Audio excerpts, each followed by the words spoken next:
Irmãos, eu gostaria de pregar hoje sobre um texto conhecido que é Efésios 1, o versículo 13 e o versículo 14. Eu quero falar sobre especialmente o versículo 13, eu quero falar sobre ele. Mas eu gostaria, antes de explicar o versículo 13 e me concentrar nesse pequeno trecho, são apenas algumas linhas, eu gostaria de fixar na mente dos irmãos o contexto em que ele está inserido, para que os irmãos entendam melhor do que o apóstolo Paulo está falando. Mesmo porque o versículo 13 começa dizendo, na minha versão, a versão revista e atualizada, o versículo começa no meio de uma frase, como que quebrando, aí a numeração quebra a frase no meio, dizendo, em quem também vós. Então ele começa meio sem uma cabeça, sem um início. Por isso eu gostaria então de falar sobre os versículos anteriores, e então sim, nós vamos olhar o versículo 13, e eu quero fazer algumas divisões no versículo 13 e expor para os irmãos. Mas observe a partir do versículo 3 o que diz o texto. Observe, eu tenho uma tradução que não é muito clara, e então eu vou ler fazendo breves comentários para que os irmãos compreendam o que o apóstolo Paulo está falando. É bom lembrar, os irmãos devem saber já isso, a carta aos Efésios é uma das epístolas da prisão.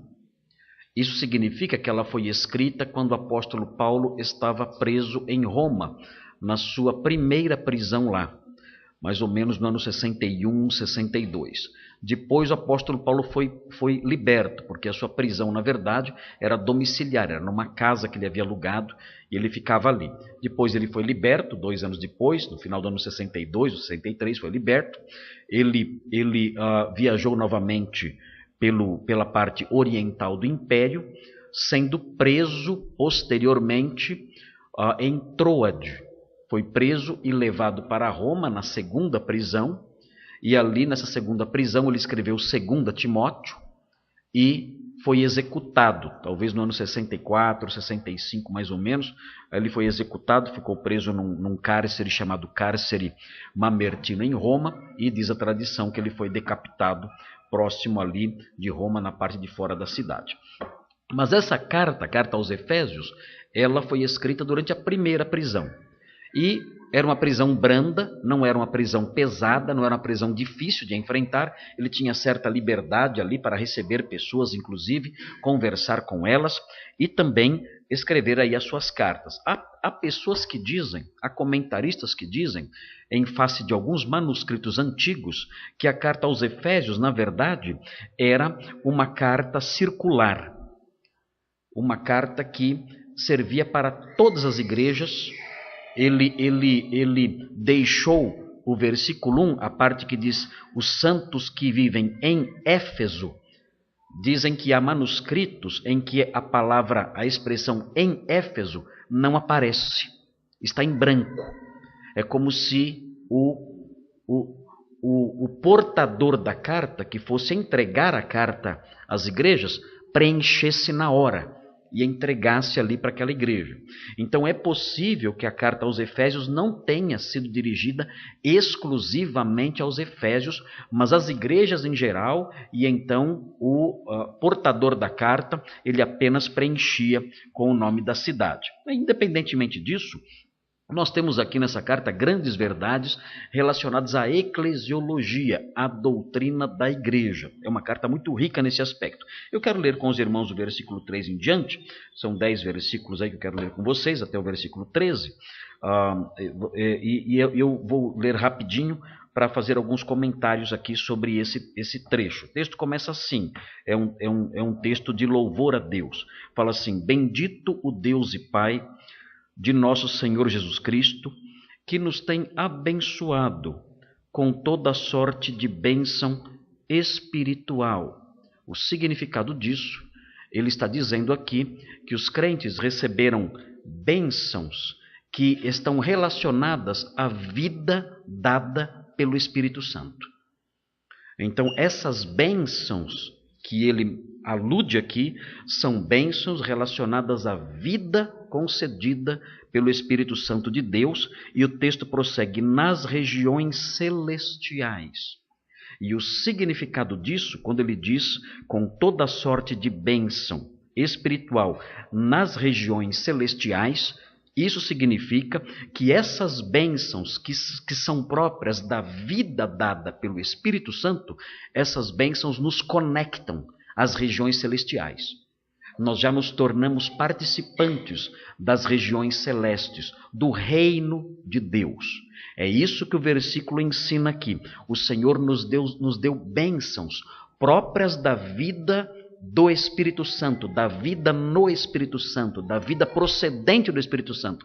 E essas bênçãos nos conectam com as regiões celestiais. Ele prossegue, assim como nos escolheu nele, em Cristo, por meio de Cristo, da sua obra, com base na sua obra, ele nos escolheu antes da fundação do mundo, para sermos santos e irrepreensíveis perante ele. O Senhor, já antes do nosso nascimento, e na realidade antes da fundação do mundo, nos escolheu. É o que o texto diz. Eu li um livro recentemente do Dr. Dave Hunt, um livro chamado Que Amor é Esse?, em que ele fala que em nenhuma ocasião a Bíblia ensina a eleição para a salvação. Então certamente ele nunca leu Efésios 1. Faltou ler esse capítulo nos estudos dele. Porque esse texto de Efésios ensina claramente que ele nos escolheu antes da fundação do mundo para sermos santos e irrepreensíveis. Isso está fortemente ligado à nossa salvação. Não há como ser santo e irrepreensível perante ele sem ser salvo. Isso é impossível. E ele prossegue. E em amor, ou seja, com base no seu amor, não nos nossos méritos, com base no seu amor e não nas nossas obras previstas por ele, ele nos predestinou para si, para a adoção de filhos. Mais uma vez enfatizando que a predestinação está ligada à salvação. Não há como falar de adoção de filhos sem falar sobre salvação. Deus nos escolheu, Deus nos predestinou para sermos seus filhos. E mais uma vez ele enfatiza, por meio de Jesus Cristo, ou seja, pela instrumentalidade da sua pessoa e da sua obra, segundo o beneplácito, com base no bom propósito da sua vontade. Ele prossegue. O objetivo disso, dessa eleição visando a salvação, foi para o louvor da sua gloriosa graça. Quando fala o louvor da glória da sua graça, está qualificando a graça, dizendo que a graça é gloriosa. Então ele nos escolheu para o louvor da sua graça gloriosa, graça essa que ele nos concedeu gratuitamente pelo fato de estarmos em Cristo. O texto prossegue dizendo, nele, em Cristo, nós temos a redenção. E o que é redenção? Ele explica na sequência. Temos a redenção por meio do seu sangue, da sua morte. É por meio da sua morte que nós somos redimidos. E ele explica o que é a redenção. Ele diz, o perdão dos pecados. Redenção é definido nesse texto como perdão de pecados. O homem que tem os pecados perdoados é o homem que é liberto, ele é redimido. O homem que não tem o perdão dos pecados não é um homem liberto, não é um homem redimido, ele está preso aos seus pecados. E isso aconteceu, ele diz na sequência, segundo a riqueza da sua graça. Sua graça é rica e por ser uma graça rica, ele nos concedeu o perdão de pecados por meio do sacrifício de Jesus. E o texto prossegue no versículo 8, dizendo que essa graça ele derramou abundantemente, com uma chuva torrencial, sobre nós, com sabedoria e sobriedade. O Senhor agiu de modo sábio, inteligente. Ele administrou sabiamente a sua graça ao derramá-la sobre nós. E o texto prossegue dizendo que ele nos desvendou, ou seja, ele manifestou a nós o mistério da sua vontade. Essa expressão, a palavrinha mistério, sempre se relaciona a algo que estava escondido e agora não está mais. Aqui é o mistério da sua vontade, mas não é de qualquer vontade. Ele prossegue explicando. Ele nos desvendou o mistério da sua vontade, segundo o seu beneplácito que propusera em Cristo. O que significa isso? Ele manifestou a sua vontade em relação a Cristo. Quais propósitos ele tinha para a pessoa de Cristo? Quais os propósitos ele tinha para com o Senhor Jesus Cristo e a sua obra? E ele explica quais eram esses propósitos. Ele diz no versículo 10, esses propósitos, ou esse propósito, esse bom propósito, está relacionado a fazer convergir nele, na dispensação da plenitude dos tempos, todas as coisas, tanto as do céu como as da terra. Como assim? O que significa fazer convergir nele? É simples. A palavrinha fazer convergir é uma tradução muito ruim, não significa quase nada, não transmite a ideia que o apóstolo Paulo quis transmitir aqui, não é uma boa tradução. O que o apóstolo Paulo está dizendo é o seguinte, que o propósito que Deus tinha e tem em Cristo é fazer com que ele seja o cabeça de todas as coisas. Essa é a expressão, é esse o significado da expressão presente aqui. O Senhor quer que no final dos tempos, na plenitude dos tempos, o Senhor Jesus Cristo seja o cabeça de todas as coisas. Tanto as coisas que estão no céu, anjos, soberanias e tudo mais, como as da terra. O Senhor finalmente reine sobre tudo. Esse é o propósito que Deus tem para Cristo. Fazer com que tudo seja por Ele e para Ele. Ele encabece toda a criação. É uma expressão que o apóstolo Paulo usa aqui, que lembra a ideia de cabeça. É o verbo anakephalaiol, significa encabeçar, colocar como cabeça. Do termo kefalé, kefalé é cabeça. Quando fala de algo acéfalo, que não tem cabeça. Está com cefaleia, está com dor de cabeça. É a palavra que compõe o verbo presente aqui. Então, o objetivo que Deus tinha, o bom propósito que Deus tinha para Cristo e sua obra, era que no final dos tempos, o Senhor seja o cabeça de todas as coisas, tanto os anjos como de homens e de toda a criação. E aí ele prossegue e diz, nele, em Cristo, no qual também fomos feitos herança. Aqui o apóstolo Paulo diz que nós somos herança de Deus. O povo de Deus é a sua herança. E prossegue, predestinados, novamente o texto fala, segundo o propósito daquele que faz todas as coisas conforme o conselho da sua vontade. Isso é claro. E o versículo 12, a fim de sermos para o louvor da sua glória, nós os que de antemão esperamos em Cristo. Essa é uma marca do crente. Ele espera desde já em Cristo que todas essas coisas relacionadas à sua glória e à herança e à adoção, tudo isso se consume um dia. E aí chega o versículo 13. Aliás, tudo isso que o apóstolo Paulo disse é nada mais, nada menos toda sorte de bênçãos espirituais que ele mencionou no versículo 13. No versículo 13 ele disse que Deus nos abençoou com toda sorte de bênçãos espirituais. E na sequência, ele explica quais são essas bênçãos espirituais. Essas bênçãos espirituais são o quê? A eleição, a predestinação, a adoção, a herança celeste. Todas essas coisas que são mencionadas do versículo 4 em diante são as bênçãos espirituais, as bênçãos próprias de quem desfruta da vida do Espírito. Muito bem, então nós chegamos no versículo 13. E por que o versículo 13 é importante? Por que nós temos que dar uma atenção especial hoje em dia no versículo 13? Ou ao versículo 13. Nós temos que dar uma atenção especial para o versículo 13 hoje em dia, porque o versículo 13 mostra um processo que foi esquecido pela igreja atual. As igrejas de hoje esqueceram esse processo. Não o entendem ou sequer sabem que esse processo existe.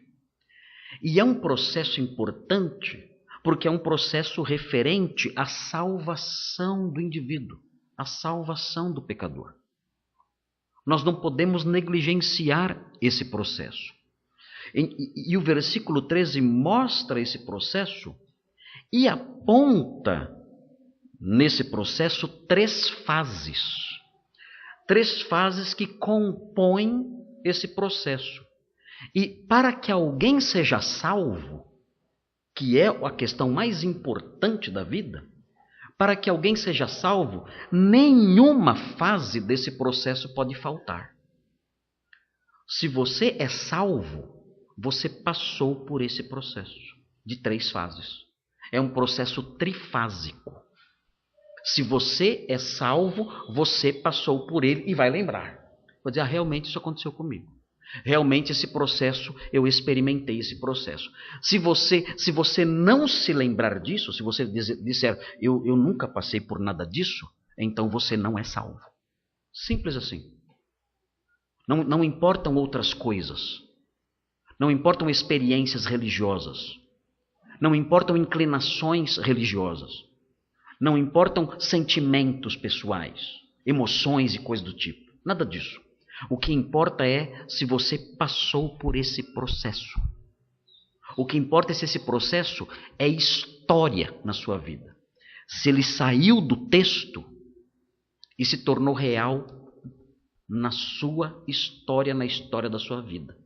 Essa é uma questão fundamental que a igreja tem que usar, levar em conta para avaliar-se a si mesma e manter isso de pé.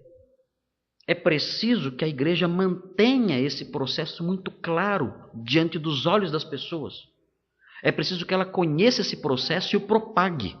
Do contrário, ela vai ser apenas uma instituição religiosa sem saber direito para onde está indo. Nós vemos hoje em dia igrejas que elas não passam de entidades assistenciais. Para o que elas servem? Para fazer uma campanha de ajudar pobres, pegar mendigo na rua, tirar piolho de mendigo, né? Dar um sopão de vez em quando para o mendigo, né? Ajudar as pessoas, ajudar lá uma creche, fazer lá um mutirão para ajudar uma creche, reformar alguma coisa num lar de idosos. Serve só para isso. Não é nada de errado, se você quiser tirar piolho de mendigo, fica à vontade, né? Eu não vou pôr a mão lá. Mas se você quer mexer com essas coisas e ajudar pessoas assim, ajude, não tem problema. Mas a igreja não existe para isso. O objetivo central da igreja não é esse. A igreja pode até realizar obras assim, tendo em vista em especial os crentes em Cristo, os domésticos da fé, que são prioridade no campo da ajuda social. Ela pode até fazer isso tendo esse cuidado de priorizar os domésticos da fé. Mas a sua tarefa essencial, fundamental, é levar em conta esse processo e fazer com que esse processo caminhe. Fazer com que esse processo se movimente, fazer com que as rodas desse processo girem na vida das pessoas. Então nós vamos olhar para esse processo do versículo 13, vamos ver a primeira fase desse processo. E a primeira fase desse processo, que está relacionado com a salvação das pessoas, está aí no versículo 13, logo aí na segunda linha. O texto diz assim: em quem também vós, depois que ouvistes a palavra da verdade, o evangelho da vossa salvação. O que nós temos aqui é a primeira fase do processo de salvação. A primeira fase se chama o tempo de ouvir. Essa é a primeira fase. Ela se chama o tempo de ouvir. Agora, observem bem o que se deve ouvir. O texto diz: em quem também vós, depois que ouvistes a palavra da verdade. O que é a palavra da verdade? Nós percebemos que na língua grega existe uma forma de construir as expressões, o uso de casos na língua grega. E aqui no português não tem. Aqui nós vemos aqui um genitivo, a palavra, e aí vem o genitivo, a palavra, um substantivo, e aí vem o genitivo, da verdade. O que significa isso? Aqui o genitivo atribui uma qualidade à palavra. A palavra da verdade é a palavra verdadeira. Em vez de ele falar a palavra verdadeira, ele fala a palavra da verdade. É um genitivo que qualifica o substantivo palavra. Isso aparece muito no Novo Testamento. Isso é muito comum. É um fenômeno, é uma característica da própria língua grega. Então o texto fala assim: vocês ouviram a palavra verdadeira. E qual é a palavra verdadeira? O apóstolo Paulo não nos deixa em dúvida. Qual é a palavra? Há palavras falsas. Há palavras, mensagens mentirosas. Há palavras que não correspondem à verdade de Deus. Então, o apóstolo Paulo, para deixar bem claro o que ele tem em mente, o que foi ouvido, o que os efésios, ou as igrejas a quem a carta se dirige, ouviram, ele explica. Ele diz: ouvistes a palavra da verdade, o evangelho da vossa salvação. Ele explica o que é a palavra da verdade.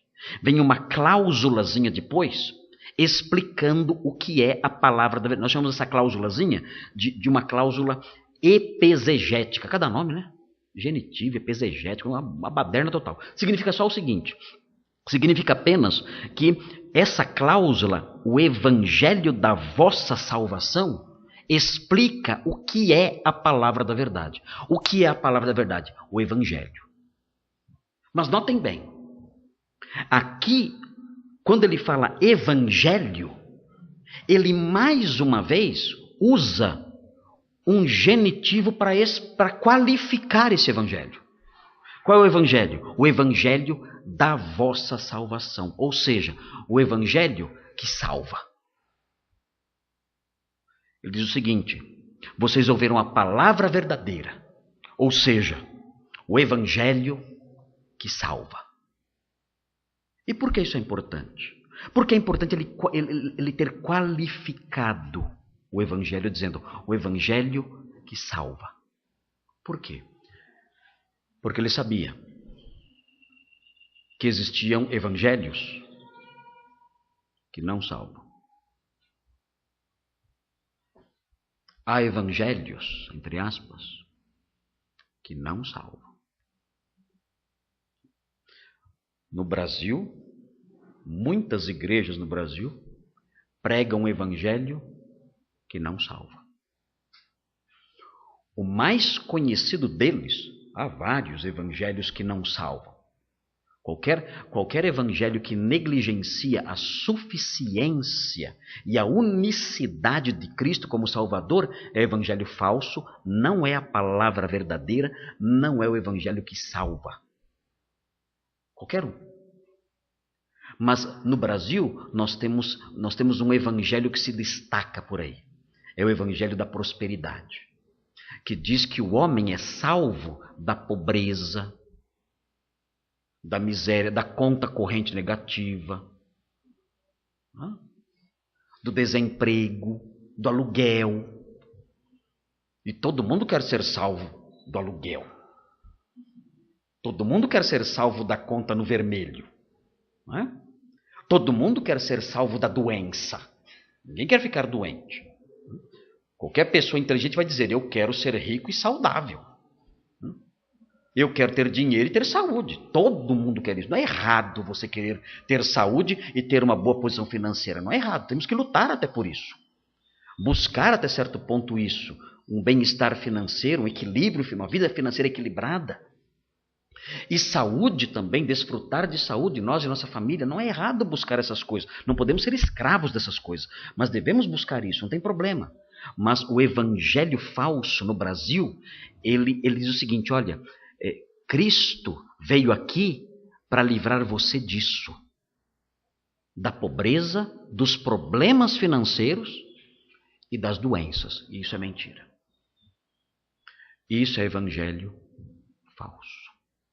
Na época em que o apóstolo Paulo escreveu a carta aos Gálatas, diziam que a salvação, o evangelho pregado aos galateus pelos falsos mestres, dizia: para vocês serem salvos, vocês têm que cumprir certas normas legais e vocês devem observar certas cerimônias religiosas.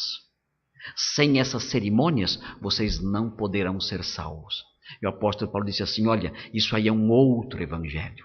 Não é o evangelho da vossa salvação, não é o evangelho que salva. Vocês estão seguindo um outro evangelho e não deveriam seguir, porque ainda que um anjo vindo do céu pregasse um outro evangelho, vocês deveriam amaldiçoar esse anjo.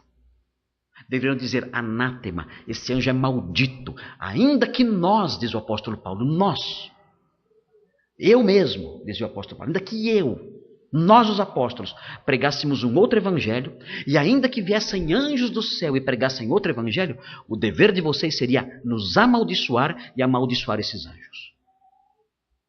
Porque esses evangelhos são incapazes de salvar, são mentirosos.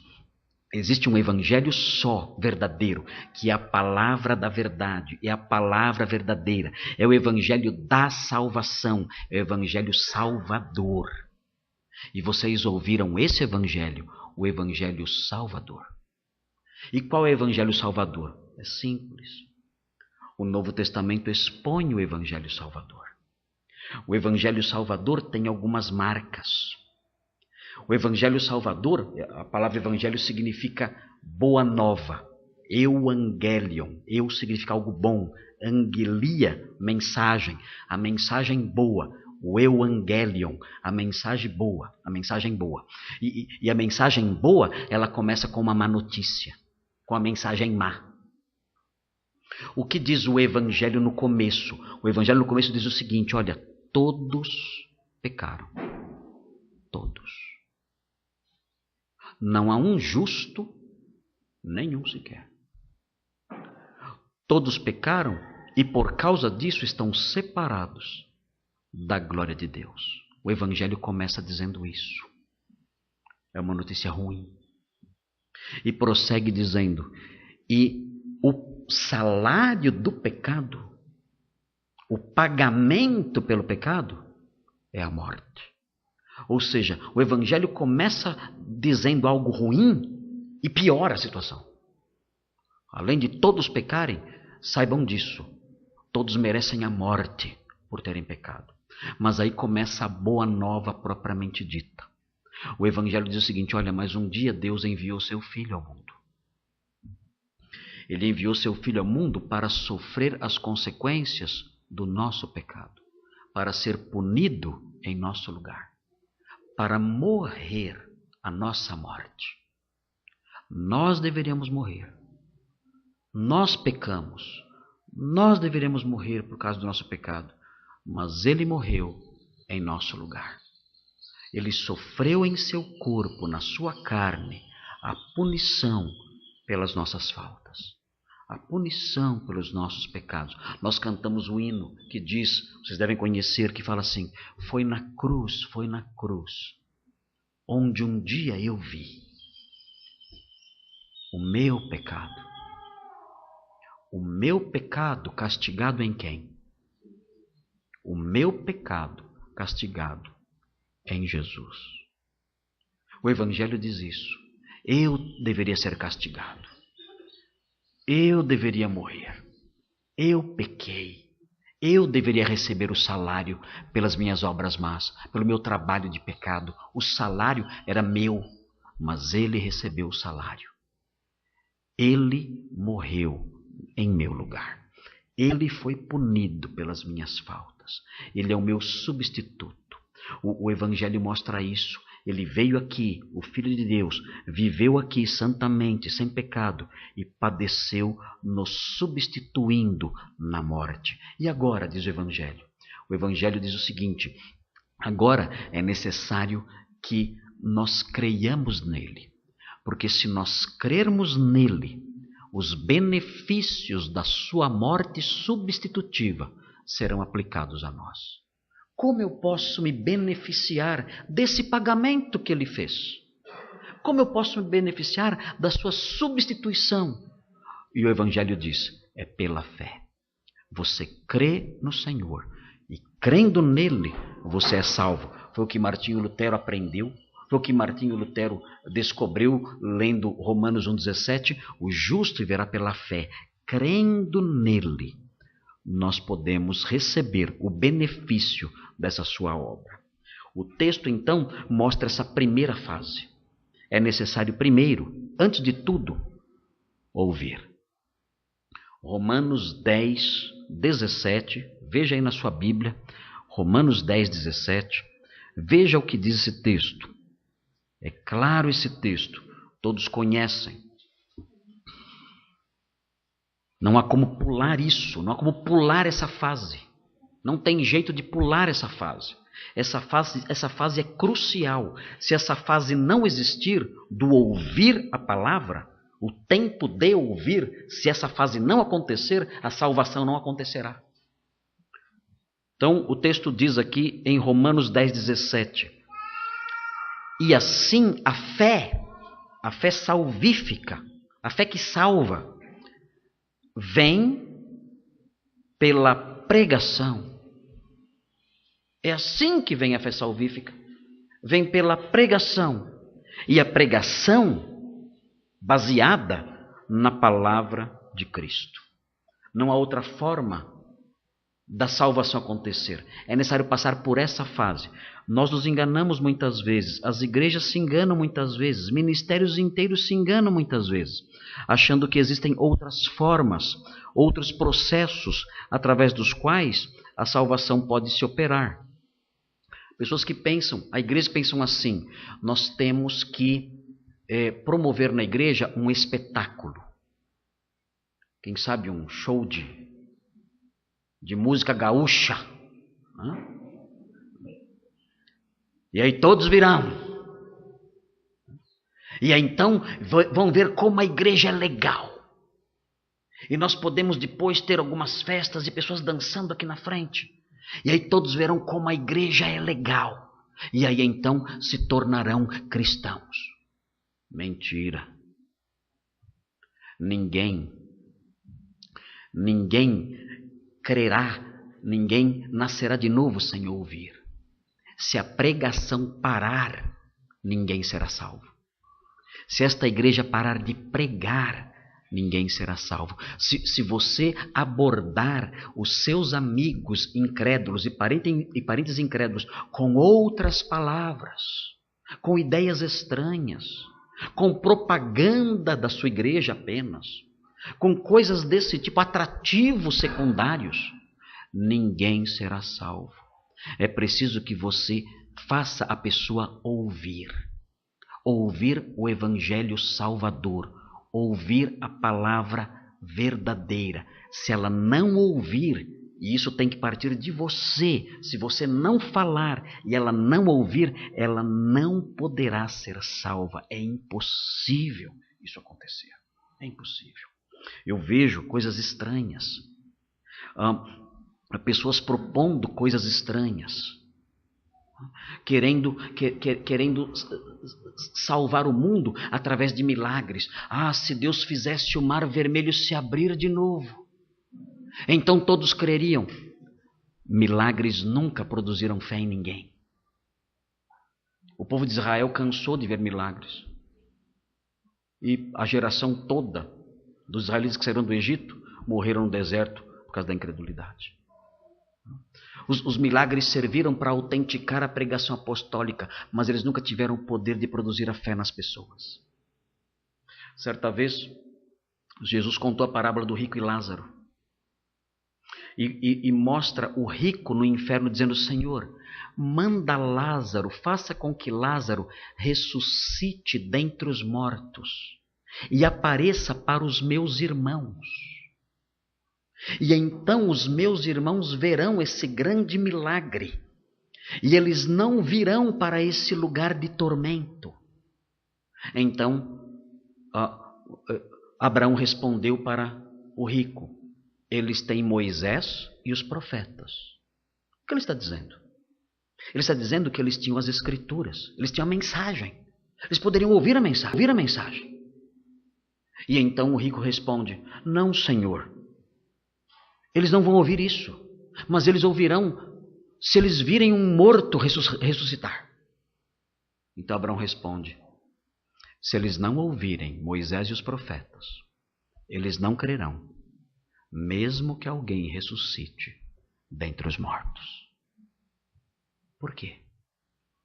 Simples. 1 Coríntios 1, 21.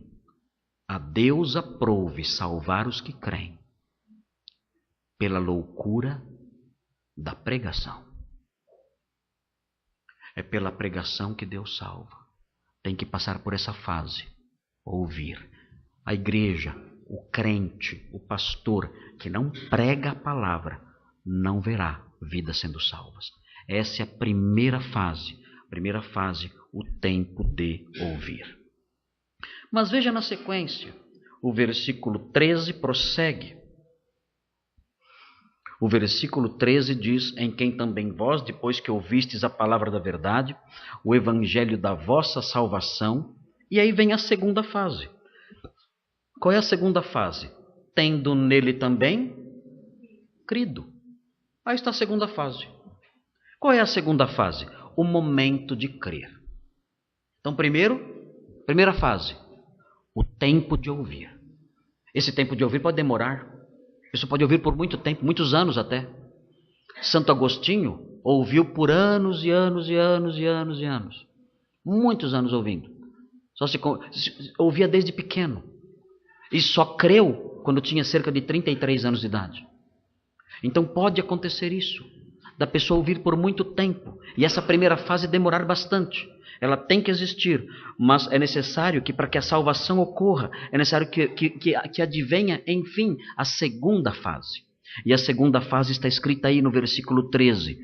Tendo nele também crido. Os efésios tinham experimentado a primeira fase e os efésios tinham experimentado a segunda fase. Eles creram. E o que é isso? O que é crer? Notem, eu fiz umas observações aqui e eu quero ler para vocês. Essa fase é o momento em que a pessoa muda o seu conceito de Cristo e passa a vê-lo como Filho de Deus, que pagou por toda a nossa culpa, não havendo mais nada a fazer. É o momento em que a pessoa diz assim: eu não tenho mais nada que eu possa fazer para ser salvo. Nada. Ele fez tudo por mim. Eu tinha uma ideia de Jesus como um grande exemplo, um grande mestre, um bom filósofo, um homem exemplar, um mártir da ética elevada, da religião. Mas agora não. Agora a minha ideia sobre Cristo mudou. A minha crença sobre Cristo mudou. Para mim agora, à luz do evangelho que eu escutei, ele é o Filho de Deus que realizou uma obra substitutiva por mim. Eu agora não confio mais em mim, nas minhas obras, na minha religião, na minha igreja, nas minhas práticas religiosas e cerimoniais, nas minhas boas obras, na minha bondade, nada. Eu não confio em mais nada disso. Eu confio nele e nele só.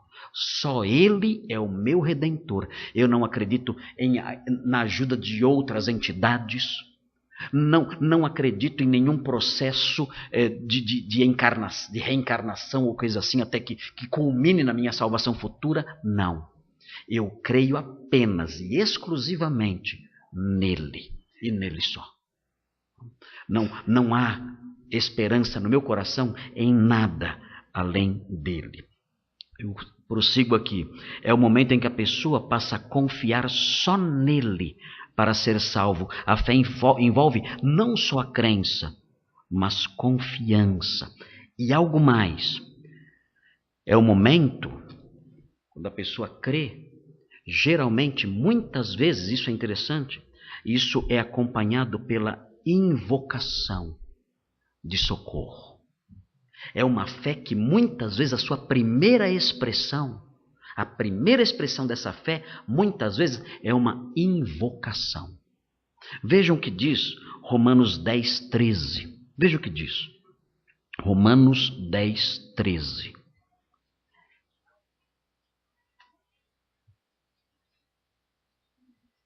Vejam aqui como a fé se expressa nesse versículo. O texto fala, Romanos 10, 13. Porque todo aquele que invocar o nome do Senhor será salvo. É a forma como a fé salvadora se expressa muitas vezes. A pessoa ouve o evangelho e ela descobre que ela é uma pecadora. Ela ouve o evangelho e descobre que não há esperança nela. Então, ela ouve do evangelho quem é Jesus. E ela então crê e invoca. O que é invocar? É clamar por socorro. Ela diz: Senhor, eu descobri no evangelho que eu não tenho recursos para minha salvação. Que as minhas obras não são suficientes para me salvar. Que a minha religião não é suficiente para me salvar. Não importa que religião seja, se é batista, presbiteriana, espírita, católica, não importa. Nenhuma delas é capaz de salvar ninguém. Eu descobri que a minha religião não pode me salvar. Eu posso ficar nela 40, 50, 100 anos. Ela não pode me salvar. Então eu estou aqui diante do Senhor. E eu agora quero clamar. Eu quero invocar o seu nome. Suplicando, dizendo, clamando, invocando e dizendo: salva-me, perdoa-me, purifica-me, livra-me do meu pecado. Eu estou aqui, escravizado debaixo do pecado, perdido, não tenho esperança. Um dia eu vou encontrar a morte e estarei diante do seu trono. E não poderei permanecer de pé diante do Senhor, porque o Senhor é santo e eu sou um pecador. O Senhor é justo e eu sou o culpado. Eu então confio em Cristo agora. Deposito nele minha confiança. Salva-me, remove a minha culpa, justifica-me, perdoa-me. Por Cristo, salva-me. Essa é a expressão da fé. Ele invoca o nome do Senhor. E o Senhor escuta. E o texto diz na sequência: como, porém, invocarão aquele em quem não creram? É necessário crer primeiro. Crer primeiro. E então vem a invocação. E o texto fala: todo o que invocar será salvo. Algumas pessoas pensam: eu sou ruim demais, Deus não vai me salvar. Mas o texto diz: todo aquele que invocar será salvo. Ah, já passou o tempo demais. Eu já sou velho. Já fiz tanta coisa errada. Não tem perdão para mim. Todo aquele que invocar o nome do Senhor será salvo. Ah, se você soubesse das coisas que eu fiz. Se você soubesse das maldades que eu pratiquei contra a minha família. Contra minha esposa, contra meu marido, contra meus filhos até. Se você soubesse da minha história, pastor. Se você soubesse quantas coisas eu olho para trás e meu coração se aperta, quantas culpas eu tenho, quantos males eu fiz, nunca liguei para as coisas de Deus, sempre zombei dessas coisas, não há esperança para mim, o tempo passou, eu envelheci, não há mais esperança para mim. Todo aquele que invocar o nome do Senhor será salvo. Não há exceção. Nenhuma exceção. Não importa o seu passado. Não importa as religiões que você praticou. Não importam as crenças que você teve. Nada disso. O Senhor salva. É necessário, no entanto, passar essas duas fases. Ouvir. Hoje eu não conheço todos aqui. Mas se há alguém aqui que nunca tinha ouvido, hoje ouviu. A primeira fase está resolvida. Agora tem a segunda fase. É necessário crer. Mas aí o pastor não tem como resolver essa fase. Essa fase é você. Você pode dizer: eu não consigo crer. Então peça: Senhor, me ajuda, eu não consigo crer. Me ajuda na minha incredulidade. Me socorre na minha incredulidade, porque eu não consigo crer. E o Senhor ouvirá também. Ouvirá o seu clamor e vai ajudar você a crer. Mas é fundamental essa segunda fase. Os crentes que estão aqui devem se lembrar: eu tenho que fazer os outros ouvirem, para que eles possam crer. Eu tenho uma responsabilidade agora. A minha responsabilidade é fazer com que todos ouçam.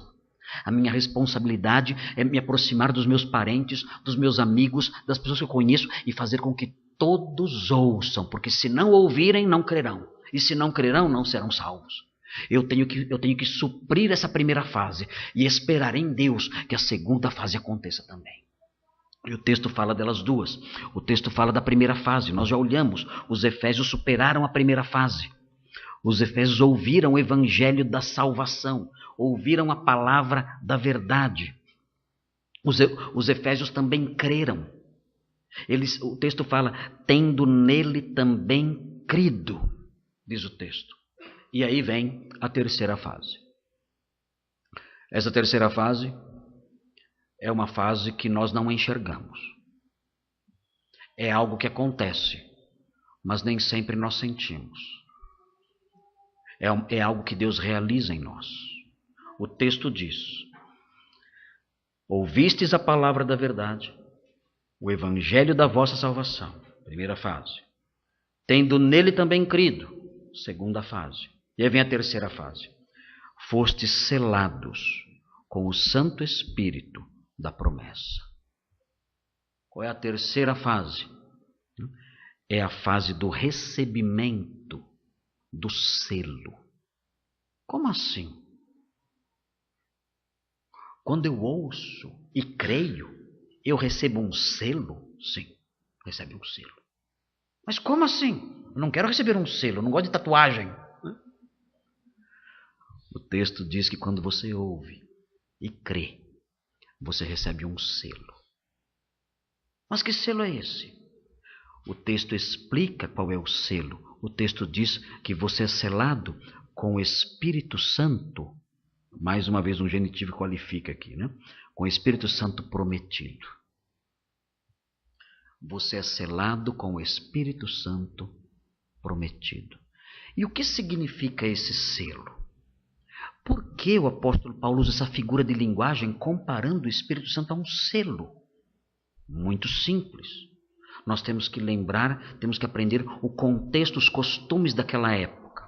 Naquela época, quando um senhor comprava um animal, um gado, um boi, uma vaca, alguma coisa assim, ele colocava um selo nesse animal.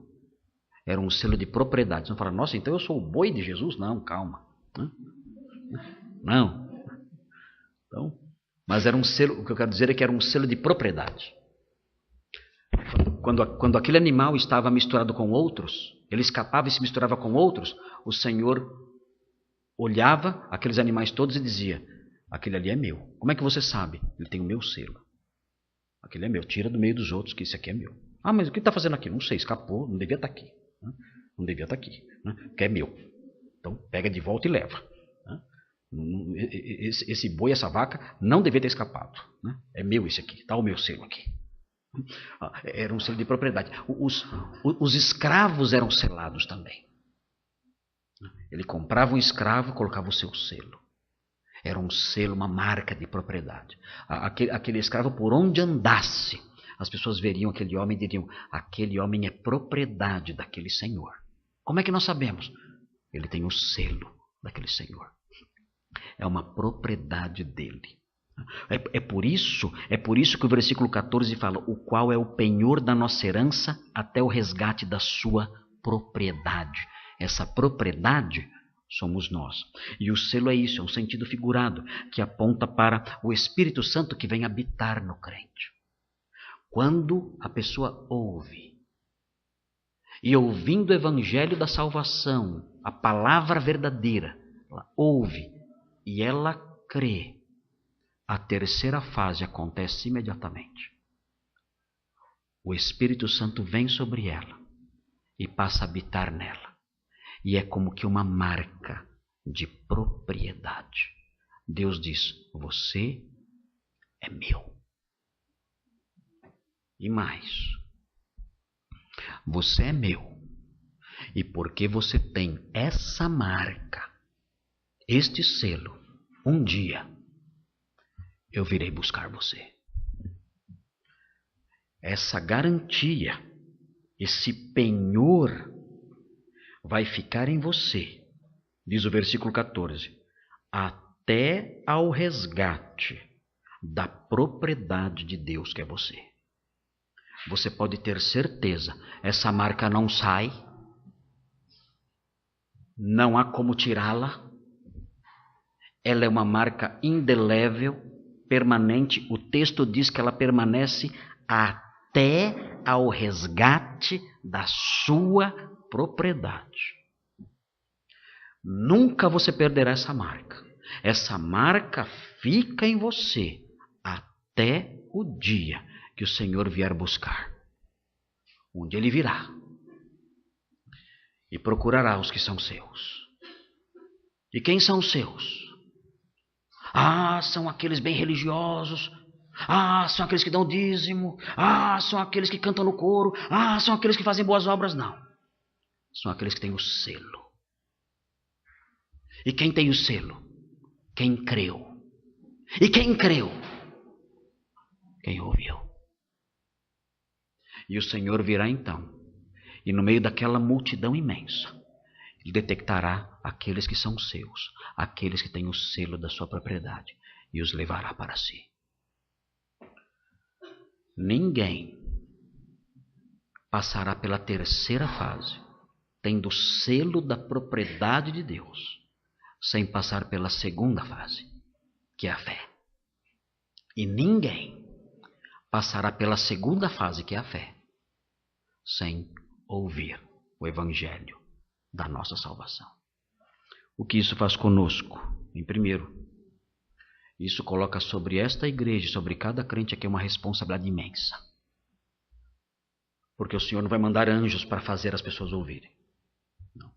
O Senhor vai mandar a sua igreja, você.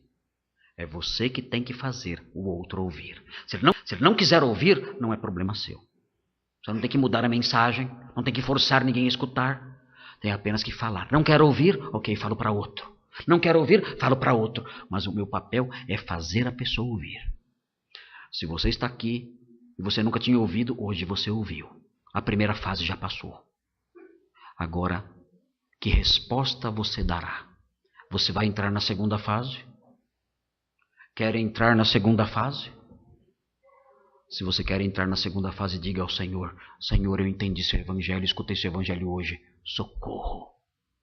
Salva-me. Perdoa-me.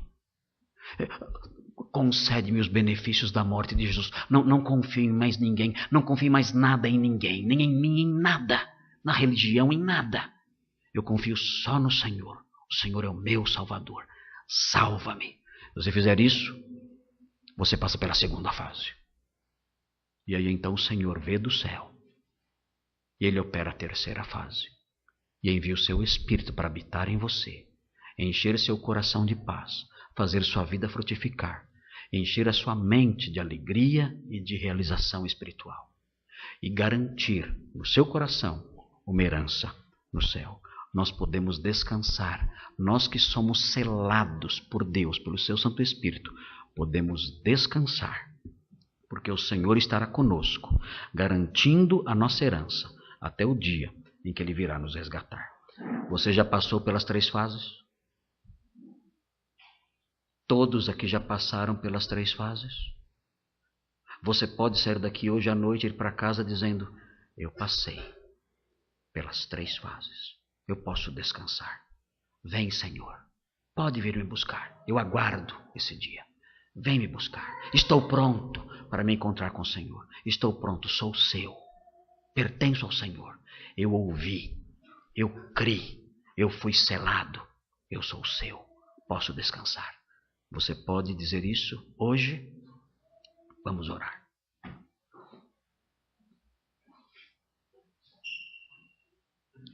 Senhor Deus, obrigado por esse versículo maravilhoso, por esse versículo tão claro, por esse versículo que coloca, Senhor, diante de nós esse processo de três fases, tão simples, mas negligenciado e esquecido há tanto tempo.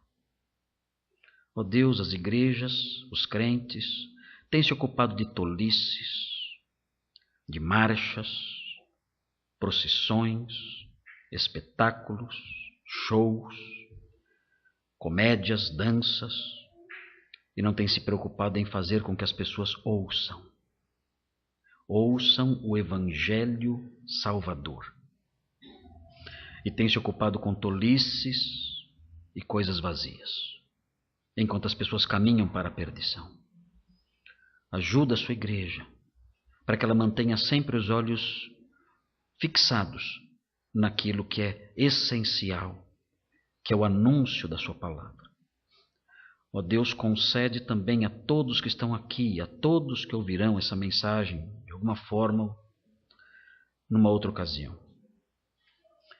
Concede, ó Deus, que avaliem com seriedade sua vida e experimentem, ó Deus, por sua graça, a segunda fase. E creiam. E creiam no Senhor, depositando somente no Senhor a sua confiança de salvação. E clamem ao Senhor e sejam salvos. E que, ó Deus, a partir disso, dessa segunda fase, todos aqueles que ainda hão de confiar e crer, e aqueles que já creram, que todos possam descansar na certeza da realização dessa terceira fase, da habitação do Senhor, do seu selo, seu Espírito, na vida, ó Deus, no coração de todos os que creem. E que, tendo certeza da realização dessa terceira fase, possam descansar e caminhar seguros, seguindo seguros, sabendo que são sua propriedade para sempre e para a sua glória. Nós pedimos isso, que essas realidades sejam provadas por cada um aqui. Em nome de Jesus. Amém.